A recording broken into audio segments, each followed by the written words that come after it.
தமிழ்நாடு தீயணைப்புத்துறை சார்பில் தமிழகத்தின் பல்வேறு இடங்களில் உயர்மாடி கட்டிடங்களில் தீ விபத்து ஏற்படுகின்ற பொழுது எத்தகைய பாதுகாப்பு முறைகளை கையாள வேண்டும், கட்டிடங்களிலிருந்து தீயணைப்பு மீட்கப்பட்டுள்ளதால் எப்படி பொதுமக்கள் மீட்கப்படுகிறார்கள், அப்பொழுது பொதுமக்கள் எந்த விதத்தில் தங்களை பாதுகாத்துக் கொள்ள வேண்டும் என்ற விழிப்புணர்வு நிகழ்ச்சிகள் நடைபெற்று வருகின்றன.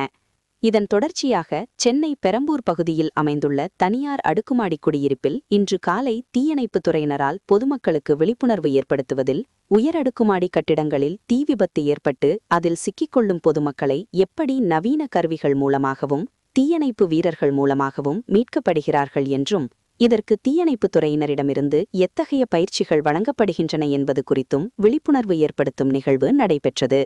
இந்த நிகழ்ச்சியில் தீயணைப்புத்துறை நகர் நவீன லிஃப்ட் எந்திரங்கள், இருசக்கர வாகனங்களில் வந்து தீயை அணைப்பது, உயரடுக்குமாடி கட்டிடங்களில் உள்ள மனிதர்களை கயிறு மற்றும் பயிற்சி பெற்ற தீயணைப்புத் துறையினர் எப்படி மீட்டெடுக்கிறார்கள் என்பது குறித்தும் சிறப்பு விளக்க காட்சிகள் மூலமாகவும் செயல்படுத்துதல் மூலமாகவும் பொதுமக்களுக்கு தீயணைப்புத்துறை வீரர்கள் செய்து காண்பித்து விளக்கி கூறினர்.